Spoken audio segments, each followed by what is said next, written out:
स्वागत है दोस्त आपका हमारे यूट्यूब चैनल निवेश ज्ञान में। दोस्तों, म्यूचुअल फंड आज की डेट में सबसे पॉपुलर फाइनेंशियल इन्वेस्टमेंट प्रोडक्ट है।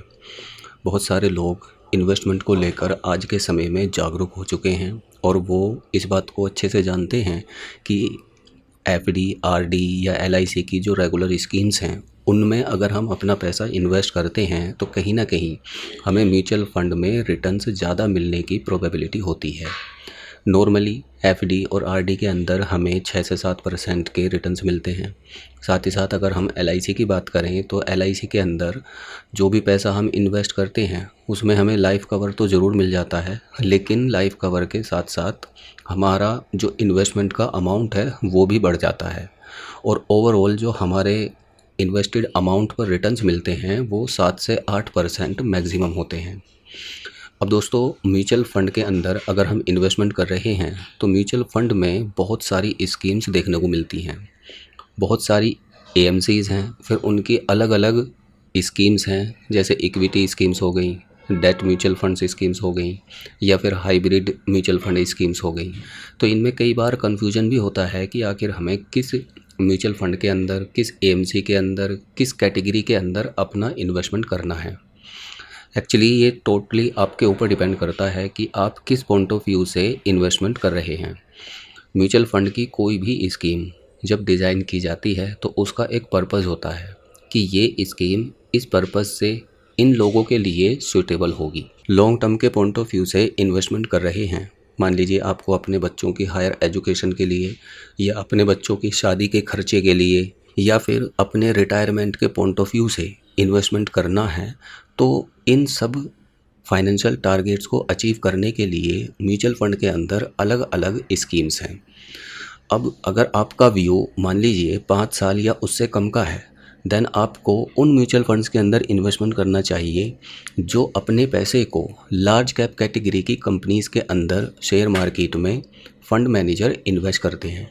क्योंकि अक्सर ये देखा गया है कि शेयर मार्केट के अंडर में जो पैसा इन्वेस्ट होता है उस पर रिस्क ज़्यादा होता है, तो उसमें अगर शेयर मार्केट के अंदर गिरावट आती है तो जो लार्ज कैप कैटेगरी की कंपनीज़ होती हैं वो कहीं ना कहीं कंसिस्टेंट रहती हैं, और अगर ज़्यादा पैनिक क्रिएट हो जाता है मार्केट के अंदर तो वो रिकवरी के चांसेस भी लार्ज कैप कैटेगरी के या जो ब्लू चिप कंपनीज़ होती हैं उनके चांसेस ज़्यादा रहते हैं। फॉर एग्ज़ाम्पल, अगर हम एचडीएफसी या एसबीआई या रिलायंस की बात करें तो इनके अंदर अगर गिरावट आती भी है, ये अपने रिटर्न्स को कहीं ना कहीं मेंटेन कर लेती हैं या इनके अंदर रिकवरी उतनी ही शार्प देखने को मिल जाती है। वहीं अगर हम मान लीजिए इन्वेस्ट कर रहे हैं किसी स्मॉल कैप कैटेगरी की कंपनीज़ के अंदर, तो ऐसा देखा गया है कि 2008 के क्राइसिस में जो कंपनीज़ डाउन चली गई थी वो आज तक भी दोस्तों रिकवर नहीं कर पाई हैं। तो इसलिए हमें अपने पॉइंट ऑफ व्यू को ध्यान में रख कर कि किस पर्पज़ से हम इन्वेस्टमेंट कर रहे हैं उसी के अकॉर्डिंग हमें इन्वेस्टमेंट करना चाहिए। मान लीजिए आपका व्यू 5 साल या उससे कम का है, देन आपको लार्ज कैप कैटेगरी के अंदर या इंडेक्स फंड के अंदर या जो ब्लू चिप कैटेगरी के म्यूचुअल फंड्स होते हैं उनके अंदर अपने पैसे को इन्वेस्ट करना चाहिए। अगर आपका व्यू 5 साल से 10 साल या 15 साल तक का है, देन आप मिड कैप कैटेगरी के म्यूचुअल फंड्स के अंदर जा सकते हैं। इसी तरह से अगर आपका व्यू मान लीजिए आप अपने रिटायरमेंट के पॉइंट ऑफ व्यू से इन्वेस्टमेंट कर रहे हैं, आज आपकी एज मान लीजिए 20-25 साल है या 30 साल है, तो आपके पास में काफ़ी टाइम है, देन आप स्मॉल कैप कैटेगरी के अंदर अपने सेविंग का एक छोटा सा अमाउंट इन्वेस्ट कर सकते हैं।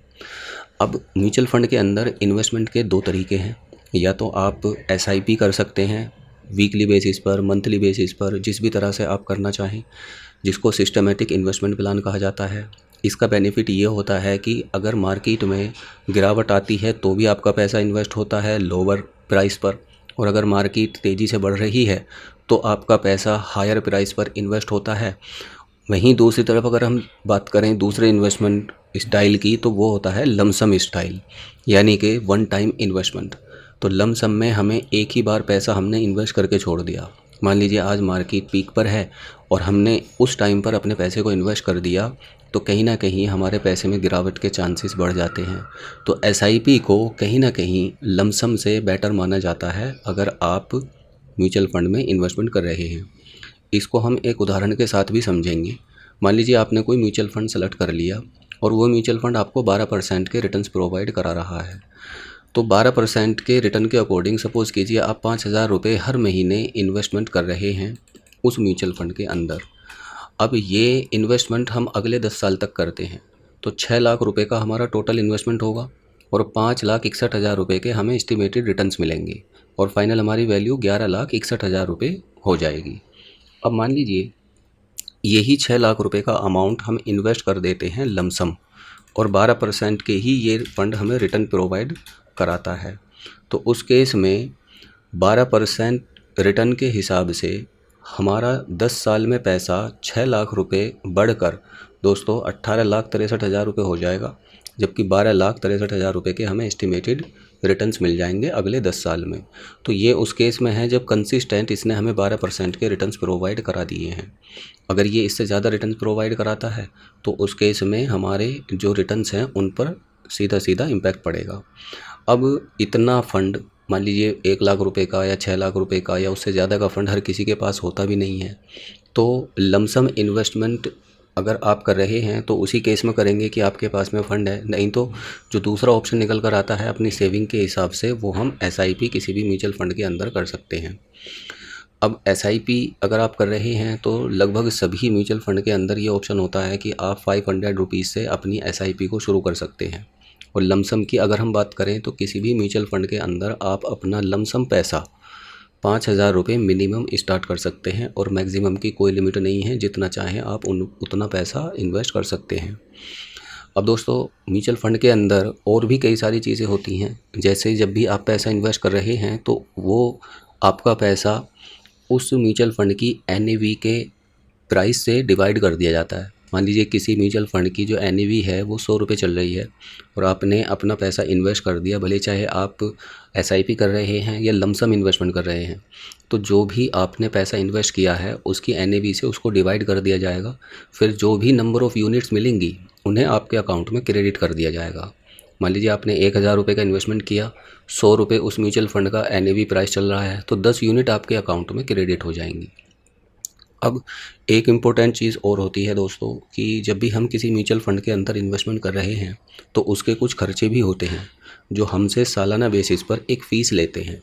अब ये खर्चे एक्सपेंस रेशो के नाम से जाने जाते हैं किसी भी म्यूचुअल फ़ंड के अंदर। तो जब भी आप किसी म्यूचुअल फ़ंड के अंदर इन्वेस्टमेंट करें तो आपको उन खर्चों को भी ध्यान में रखना है। अगर किसी फ़ंड का एक्सपेंस रेशो मान लीजिए 0.65 है तो इसका मतलब ये है कि 1 लाख रुपए में से 650 रुपये एक्सपेंस के रूप में AMC आपसे ले लेगी। वहीं अगर किसी म्यूचुअल फ़ंड का जो एक्सपेंस रेशो है वो 0.90% है तो इसका मतलब है कि 900 रुपये सालाना बेसिस पर आपसे 1 लाख रुपए के अगेंस्ट खर्चे के रूप में या एक्सपेंस रेशो के रूप में लिए जाएंगे। सो गाइज़ ये टोटली आपके ऊपर डिपेंड करता है कि आप किस पर्पज़ से किसी भी म्यूचुअल फ़ंड के अंदर इन्वेस्टमेंट कर रहे हैं। साथ ही साथ आप उस म्यूचुअल फ़ंड के अंदर SIP भी कर सकते हैं मंथली बेसिस पर और लमसम इन्वेस्टमेंट भी कर सकते हैं। और वैसे दोस्तों किसी भी म्यूचुअल फ़ंड के अंदर इन्वेस्टमेंट जब आप करें तो अपनी डीप एनालिसिस करने के बाद में ही करें, क्योंकि म्यूचुअल फ़ंड शेयर मार्केट के अधीन होते हैं जो इक्विटी या हाइब्रिड म्यूचुअल फ़ंड होते हैं। और ये वीडियो दोस्तों एजुकेशनल पर्पज़ से थी। आप अपना इन्वेस्टमेंट अपनी डीप एनालिसिस करने के बाद में ही या किसी फाइनेंशियल एडवाइज़र से एडवाइस लेने के बाद ही करें। धन्यवाद।